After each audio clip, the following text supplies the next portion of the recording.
Hello travelers, welcome to the Copper Fox Inn. Come on in, take a seat, and join us as we discuss Homebrew for Dungeons & Dragons 5th edition. My name is Thomas the Human Bard, and I am joined today by... Mercy the Tiefling Wizard.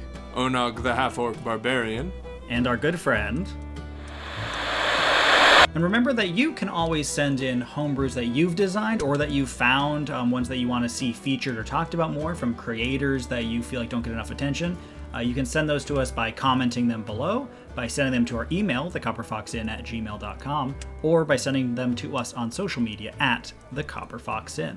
Remember to like the video and subscribe for future Dungeons & Dragons homebrew discussion content. And today on the episode, we've got a very special occasion. This is our first ever review from content that is up on Drive-Thru RPG. It's a website that offers both free, pay what you want, and paid content for RPGs, and there's a lot of D&D content on there. This is sent to us by Daniel King, who you can find on social media at Reluctant Pirate. And they let us know that they were putting this up on Drive-Thru RPG ahead of time so that we could look over it, and I believe it just went live like yesterday. At the time of recording. And so this is hot off the presses. We've got the scoop, the Copper Fox Inn exclusive. And it's cool because the thing we'll be talking about... And the other website it's on. Oh, yeah.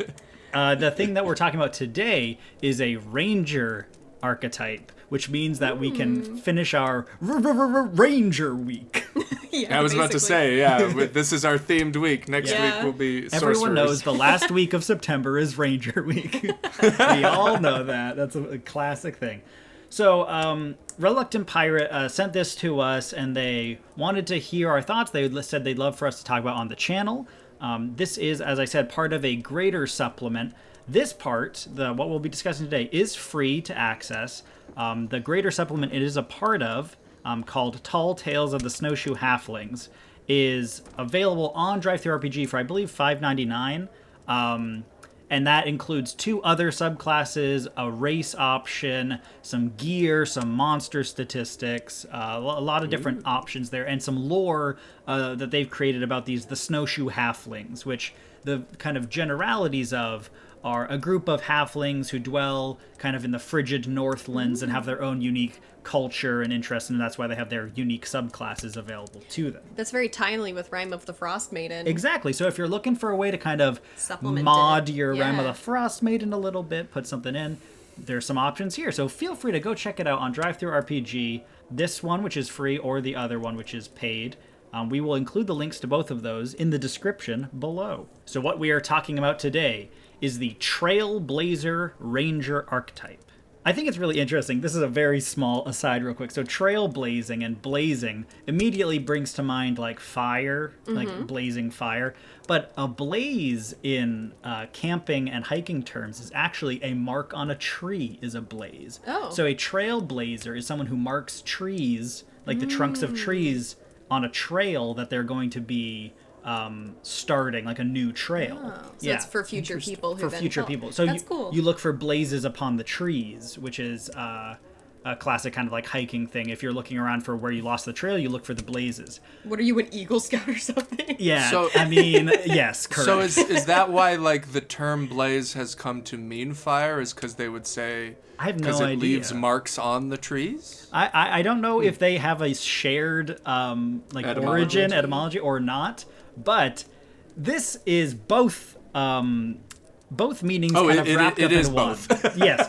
So this Trailblazer is both an adventurer and explorer and also someone who uses a lot of fire. So that's pretty fun.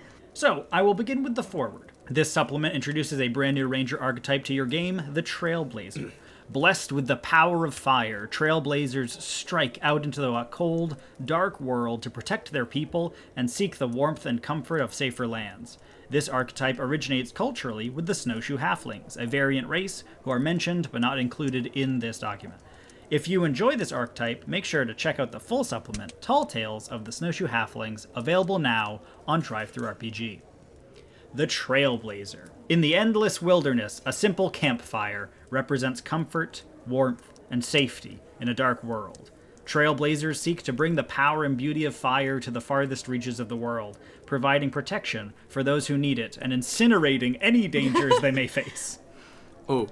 When the halflings first arrived in the Arctic, their campfires were all that stood between them and the surrounding darkness. Many of them were too afraid to leave its warmth and safety. A few, however, took up torches and set out into the wilds, searching for a place where their people could be safe. These brave halflings became the first trailblazers. As they built campfires to light the way for their people, they found that they could harness the powers of flame to protect themselves and others. This knowledge is passed down to their apprentices, ensuring that each generation has courageous adventurers ready to light the way. That's great. Yeah, so that's so good. This flavor is on point. It's one of the things That's that I very liked enough to want to bring this to the show, is that the kind of unifying idea of a ranger on the fringes of society who like protects the greater the greater whole of society by being that like vanguard against the wilderness, and symbolized by like a bonfire, like kind of a Dark Souls-esque. That's really cool. Yeah, it's really good. Also shout out to the illustrator Tayton Mahone or Mahoney. Is that Mahoney? I don't know. Because it captures that I feel warm and happy and also filled with the thrill of adventure by looking at these illustrations. Yeah, these illustrations are fantastic. Yeah, very, very good stuff. Good work. A good dog. Trailblazer Magic. Starting at 3rd level when you choose this archetype, the warding power of fire flows through you. You know the Produce Flame cantrip, and learn additional spells when you reach certain levels in this class, as shown in the Trailblazer spells table. These spells count as ranger spells for you, but don't count against the number of ranger spells you know. So you get Sanctuary, Warding Bond, Fireball. Fireball! You get it at 5th level. I mean, you know. That's amazing! Fire Shield, and then Dispel Good and Evil, which is actually kind of a sick spell. Campfire's Blessing. At 3rd level, the fires you build protect your party from more than just the cold. You can spend 10 minutes building and lighting a magical campfire, which can be done at the beginning of a short or long rest. While this fire burns, creatures you choose within 20 feet of the fire are under the effects of a protection from evil and good spell. Okay. I looked that up after, while reading this to see, what benefit does that give me? How does that actually work? So protection from evil and good says, until the spell ends, one willing creature you touch, so instead of it would now be any creature within range, is protected against certain types of creatures. Aberrations, celestials, elementals, fae, fiends, and undead. The protection grants several benefits. Creatures of those types have disadvantage on attack rolls against the target. The target also can't be charmed, frightened, or possessed by them. If the target is already charmed, frightened, or possessed by such a creature, the target has advantage on any new saving throw against the relevant effect. Right. Which I actually really enjoy the idea that, your party member has been, frightened by an undead of some kind, like a frozen, like a Draugr, kind of like a frozen zombie in the wild, and you bring them back to camp and the ranger starts lighting the fire, and as they sit around the fire, they have advantage on the save to break out of it now. Yeah, that's cool. Yeah. That's what I liked about it. The flavor here really works for me. Mm-hmm. I love this, too, because this is something that is not for combat. At least not immediately for combat. But it's something that allows an additional protection while you're out and exploring in the wilderness. So even if you don't have someone with Lemon's tiny hut, or you can't find an inn, this is one of those things where it actually supports one of the pillars of gameplay in D&D. It supports exploration. When you're not always going to be able to find shelter. You're not always going to be able to find shelter, but this gives you a really cool benefit. And as long as the fire is burning, if a fiend tries to attack somebody in your camp, everyone will be protected. You know, and everyone you will have a significant advantage over somebody. And I think that's a really cool way of implementing a spell effect that already exists while simultaneously making it cool and having it support a pillar of play. Yeah, I love that it dovetails into the exploration pillar, which is just one of those things where with the ranger specifically, the ranger wants to be connected to that exploration pillar so bad, but often kind of lacks means of connecting to it properly. Yeah. And so giving it more and more means is good for me. I like that a lot. Well, and on the other side of this, they could have just given them once a day you can cast Protect Good and Evil for free. Yeah. Like, that could have been all that it was. But in a kind of weird, bizarro fashion, giving it a limitation makes it better. Mm-hmm. Definitely. Well, it is actually very good because it is protection from good and evil normally only targets one person, but this is anyone within 20 feet. So there is a benefit there, but then it's like it can only be 10 minutes during like a short or long rest. So there's that limitation as well. But I love the idea that you're right, like it's part of every time you set up camp, you're going to go to sleep for the night. Part of it is the ranger makes sure to do their special ritual over the fire, and they're like, we'll be protected throughout the night. Like, if something starts sneaking up on us, we will be better at defending ourselves. I really enjoy the creativity of that design as well, because like you were saying, Onag, they could have just said, you can cast this once a day, but by taking a minute to go, is there a way that I could tweak this a little bit to give more flavor and encourage a more specific play style? And I feel like that kind of thinking yields really interesting results a lot of the time. So I like that they took the time to do that. I think it's also something that's really cool where this is, and this like comes up in, different situations. This is something for me that feels uniquely ranger. Where if any other class was given the ability, you can make a bonfire at the beginning of a rest that benefits you, I'd be like, why? Why does a monk get that? Why does a fighter get that? But it makes perfect sense for a ranger to get it. Like, yeah, that sounds like a ranger. Especially with the way the flavor has been set up for this ranger. Exactly, yeah. All right, Torchbearer. At 3rd level, your weapons become an extension of your burning will. The first creature you hit on each of your turns with a weapon attack takes 1d6 extra fire damage. At 11th level, the damage increases to 2d6. Nice. When you deal this additional damage, you can also cause magical flames to erupt from the target. Creatures of your choice within 10 feet of the target gain temporary hit points equal to twice the fire damage dealt. You can summon this effect a number of times equal to your wisdom modifier, minimum of once, and regain all expended uses when you finish a long rest. So your magical flames both harm your enemies and bolster your allies' resolve. So when you hit somebody with your fire damage, you have a limited number of uses based on your wisdom modifier that you can also grant people within 10 feet temp HP based on the damage you dealt, twice the damage you dealt with the fire damage. That's interesting. So, it can be a maximum of 12 or a minimum of 2 at that 3rd level because you're only dealing the 1d6 fire damage. Yeah. It doesn't count your whole damage dealt, just the fire damage part. Which I think is really, cool. Yet again, flavorful and cool for this concept of a ranger that brings the fire with them everywhere they go. The fire, the symbol of like civilization and like fraternity and the kind of united nature of people. So that when you're fighting some monsters, you hold your torch up and the light shines over your friends and it bolsters their will to keep fighting. I feel like one of the signs of good design is that as we're reading it, just instinctivly, I'm thinking about like, oh, you could make a really interesting character using these mechanics. Yeah. Because I feel like there's so much room there for just like perfect literary symbolism. Yeah, exactly. Where your character carries the safety of the campfire and the hearth with them where they go for the party. And like that could inform their personality and how you roleplay them. And I love that. That is super cool. That's why this works so well for me. The flavor is on point. Chef's kiss. Yeah.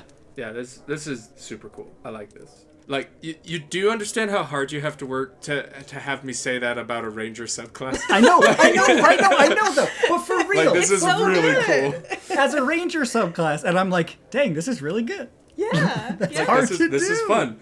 Like, it's incremental damage, it's fine, and you can heal people a couple of times a day. Like, that's really cool. Yeah. All right, Burning Spirit. Beginning at 7th level, your inner flame burns without end. You no longer require sleep and can't be put to sleep by any means. To gain the benefits of a long rest, you can spend 8 hours doing light activity, such as tending a fire and keeping watch.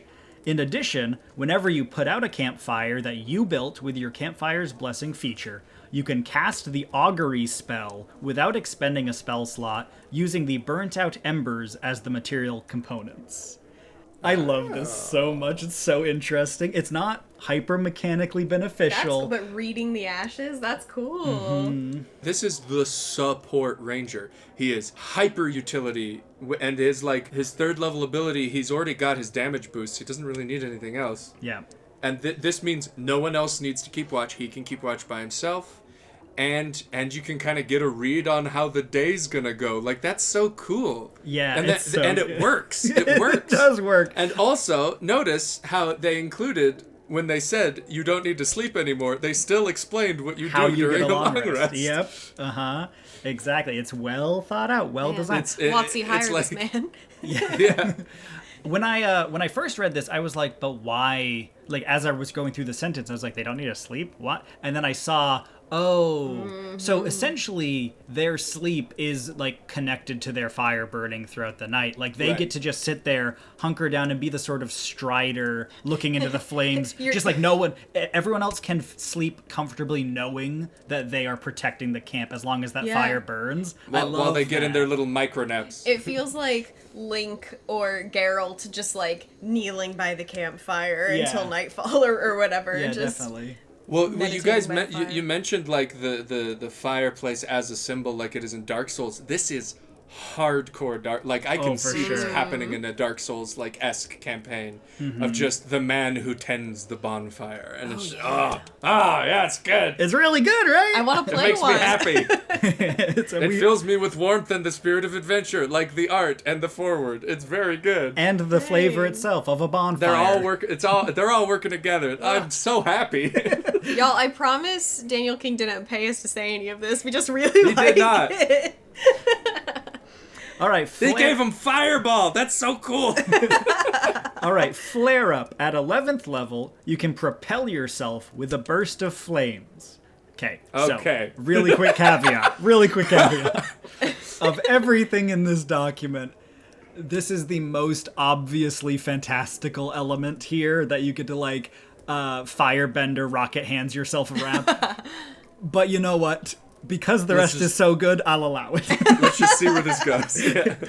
Whenever you use your action to cast a ranger spell of first level or higher, you may immediately use your bonus action to fly up to half your movement speed, then make a single weapon attack. This movement does not provoke opportunity attacks. Okay. One of the nice things about this is that it means if you are going into a more spell focused ranger, which this kind of is giving you some of those stronger more fire spells and abilities. Yeah. You don't lose out on your weapon attack damage and stuff. This is especially good too because there's a bunch of ranger spells that are kind of like the paladin, like the wrathful smites and things like that, where it's like you cast the spell and then on your next attack something happens. Yeah. So this can let you kind of utilize them at once. Definitely, like over a single turn. I can't remember if they're bonus action attacks or something like that, but it allows you to be utility and combat focused at the same time, which is one of the biggest problems the ranger runs into is they are terrible at action economy because they have to either spend their whole action casting a spell or all of their spells are concentration. Or, so they can't do more than one thing at a time. Without breaking the game, this kind of allows you to be more than one thing at once. Yeah. I think you really, like, hit the nail on the head there, because playing a ranger, that has been my biggest frustration, I think, is you just realize that you feel inefficient. Yeah. In the higher, especially as you get into the kind of higher levels of it. Yeah.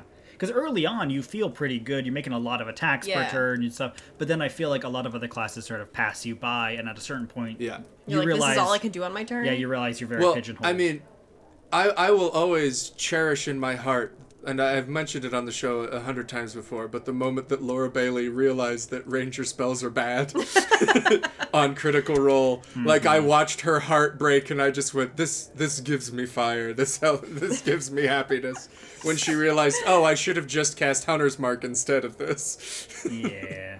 The final ability here, Baleful Effigy, starting at 15th level. You can summon a funeral pyre to consume your foe.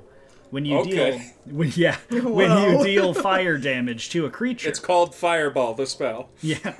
When you deal fire damage to a creature, you can cause their entire body to go up in flames for 1 minute. When you summon this fire... Yeah, it's pretty metal, man. When you summon this fire, and at the beginning of each of its turns, the creature must make a charisma saving throw. On a failed save, the creature takes 3d8 fire damage and is frightened of the flames for 1 round. On a successful save, the creature takes half as much damage and is not frightened. You can use this feature once and regain the use at the end of a long rest. So once per long rest, you get to straight up just light a person on fire. That's so cool. And even if they keep passing their save, they take the half damage and they are on fire for the full minute. I guess if they somehow managed to put the fire out, if they jumped in some water, perhaps, yeah. I'm not sure, but it is the damage still gets them. You're already hitting them with your damage, and now you've lit them ablaze. Man. Is it when you deal fire damage to anybody, or is it when you cast a spell? It was when you deal fire damage to a creature. This can trigger from your torchbearer. Yeah, correct. Yeah, your fire damage from your weapon. Oof, that's a lot of damage. Whoa. That's a lot of damage. Yeah. And then you cast Fireball at them. Well, yeah, I mean, so does this have an end? It's 1 minute. So it is a minute. But do they have normally with fire and stuff, do they have a stipulation that they can get out of it, or does them saving prevent it from happening anymore? No, it says that they just take half damage on a save. I don't see a place where it says because I'm just trying to analyze it so I can get a frame of reference. I don't see a place for any sort of an escape DC kind of thing. Like you can put out the flames with a successful athletics check or anything like that. I think that since they are magical in nature, I think the effect is that the flames they can try to put them out. In the snow, it doesn't matter. It just keeps going.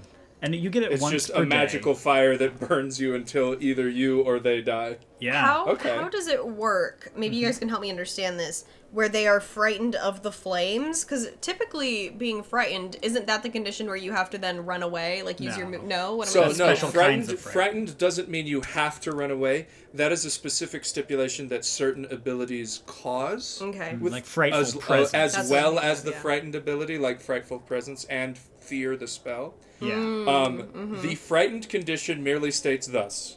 I believe it is any weapon attacks you make while in the visual presence of the thing that is frightening you are at disadvantage, and you cannot move towards the source of your fear. And I'm pretty sure that's it. I don't think so it isn't that you have to run away, checks. you can't get closer. Yeah, the creature can't willingly move any closer to the source of its fear. Which, so when it's the question on remains, though, if you are on fire and afraid of the fire, can you move at all? Because technically you'd be moving closer or farther away. I guess you're not moving closer, right? You're not moving further or closer, however you move. Yeah, so I guess you'd be allowed to move. Yeah. So really all that matters is that it has disadvantage on everything. Yeah. Well, and it's burning to death. Yeah. Man, I like the idea that if you didn't know that frightened was a mechanical condition in D&D, it would just say they burst into flames and they're frightened of the flames. You'd be like, I would assume so. If you didn't know why that was in there. Have you ever seen someone calmly lit on fire? That's the subclass overall.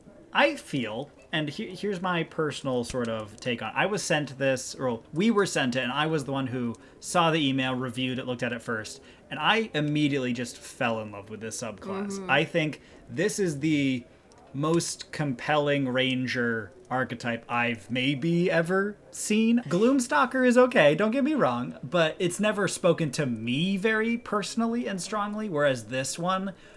I've mentioned before, I have a specific sort of touchstone with a ranger in my mind of what I want them to be, what flavor I feel is vital to a ranger for me, for if I was going to play one.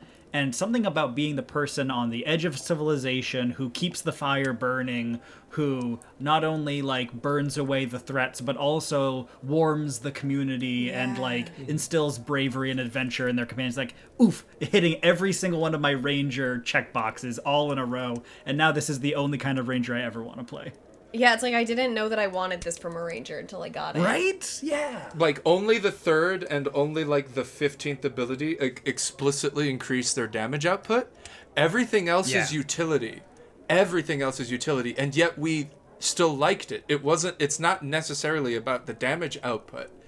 It's about, like, it just works, and it doesn't make you feel bad for utilizing an ability, and in fact, it prompts you to try and use them and try and find ways. It prompts a different style of gameplay than normally happens. Yeah, definitely. Yeah. This is a 15th level ability that would make me stay in Ranger. Ooh. Like this is so good, and like I don't know if it's because I ate recently, but this like genuinely makes me happy.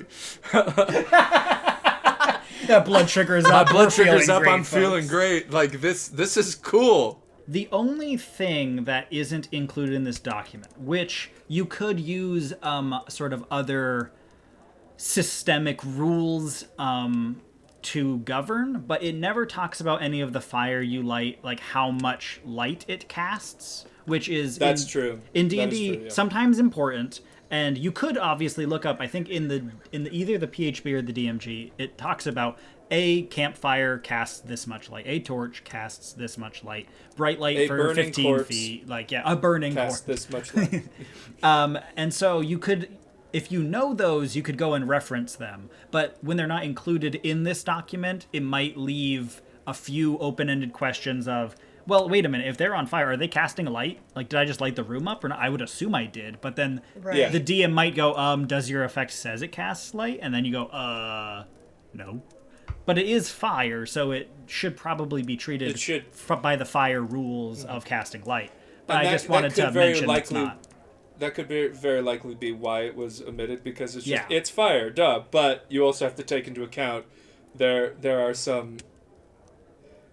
I don't know what the word I'm looking for. I wanted to say less scrupulous or extra scrupulous. I don't know. Players and DMs out there who will just go, it doesn't say it casts fire, so it doesn't. Yeah. Or it doesn't say it casts light, so it doesn't. So Definitely.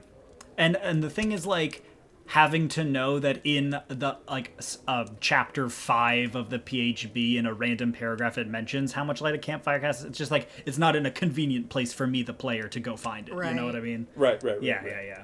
On D&D Beyond, I can, just text search campfire, but if I only have Very a book, helpful. I have to start flipping through and look at the index, all that kind of stuff. So that would be one of my very, very few sort of like feedback notes is I would have questions about how much light do these cast, but I could probably in my own game solve those answers easily. Ooh, I feel like another cool spell that would fit this flavor really well is Investiture of Flame. Is that what it's called? Where you are wreathed, your whole body is like wreathed in flame. Oh, But yeah, it doesn't hurt yeah. you, but hurts anyone near you. Yeah, Because I think that would yeah. pair really well with, what is it, the flare-up ability. When you shoot around the map. I think it would make the flare-up ability feel more you consistent. basically become a mini flame elemental. Yeah. Investiture of Flame would be really cool to add to this, potentially. It is a 6th level spell, which do rangers ever get 6th level spells? No, they never get 6th level. So that may be the problem. Yeah. Yeah. But maybe give your ranger a magic item which lets them cast Investiture of Flame once per day. Yeah. Well, and that's they sort of get that a little bit. You can have a little fire elemental as a treat with Fire Shield. Like Fire Shield basically does that, where you're just surrounded by flames and you damage anyone who Fire tries Shield to is hurt you. a similar spell, just of a lesser power. Yeah. Well, I mean, it's cap. a 4th level spell. Yeah. It's gonna be weaker. Yeah, thin and wispy flames, as opposed to the Investiture of Flames, like Which is you're rad. straight up a bonfire, baby. Yeah, Also, that's a I cool want to spell. talk about real I like quick the investiture that spells. this is the only ranger that gets cantrips, and I feel like that is a design oversight in that has been about rangers in the beginning. And also, they get produce flame, easily one of the most versatile, like, utility and damaging cantrips out there. It's a very good spell. When I saw that they got Produce Flame, and I saw the little art of the halfling holding the fire up, I was like, works so well. Of course. It looks so good. Yeah. They gotta. Yeah, they have to. If they didn't, I'd be like, man, like, quick, take magic initiative. One of the saddest truths I've had to make when I was making a pyromancer sorcerer, like a dragon soul sorcerer, is that they don't get Produce Flame and have no way of obtaining it.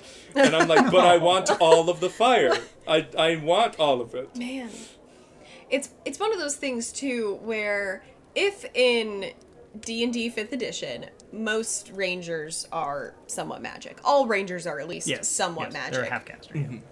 I would kind of love it if there were options for them that aren't, but there aren't any. So it's very weird to have a world where rangers who are going to go out into the wilderness and be survivalists are going to learn magic, but not bother to learn how to, like, light a fire magically, right? Isn't that weird? Like, well, all right. You'd think that would be one of the most essential things to learn. The lore behind it is that cantrips come through, like, decades of magical arcane study, so that you memorize the spell within your fiber of your being, so that you don't need to. Well, it's primarily a balancing issue, because all half casters don't get cantrips. It is one of those kind of weird things, and I think it's specifically because it's paladins and rangers, I believe, are the only half casters. I don't think there's any others. Yeah, only like true halves. And with paladins, it's because you don't want to give them a ranged option, basically. And I don't know why it's on rangers more specifically, but just because they already did it with paladins. Probably because they already did it with paladins. But third casters get cantrips, and full casters all get cantrips. So there's the half casters are always going to be in this kind of weird limbo of design, and it's one of the things that has kind of compounded on the ranger. But the paladins get a little bit of this too, where it's like everyone else is kind of better at spells, even if they're worse at spells. Yeah. Overall, I really loved this subclass. I loved the design that went in. I also have looked over the Tall Tales of the Snowshoe Halflings, with the full document which this comes from. The other subclasses contained within the Huntmaster archetype and the Myth domain are also well designed, well thought out, worth your time to check out if you are interested and if you have the money to spend on them. I would highly recommend checking it out on DriveThruRPG. Looking it over, seeing if you are interested in spending the money on it. Reluctant Pirate Games has been really cool with us, has been really great, and has offered to give us this kind of inside scoop beforehand knowledge of this Ranger archetype to share with you all, and so I really appreciate that from the Copper Fox in here. It makes us feel like we're actually a real YouTube channel. You know? People think, oh, we should see what the Copper Fox in thinks of that, and that's nice. That warms my heart in the sense of the Trailblazer. Yeah, it really does. Makes you feel like maybe it's not all, you're not screaming into the void. You know what I mean? And I think that's where we're gonna wrap it up here with the Trailblazer Ranger. Big shout out, big thanks to Daniel King, Reluctant Pirate, for sending this our way. We're excited to see what else you design in the future. Yeah. We will be watching your career with great interest. And, until next time, keep on adventuring. Bye. Bye-bye. They get Fireball! That's so cool!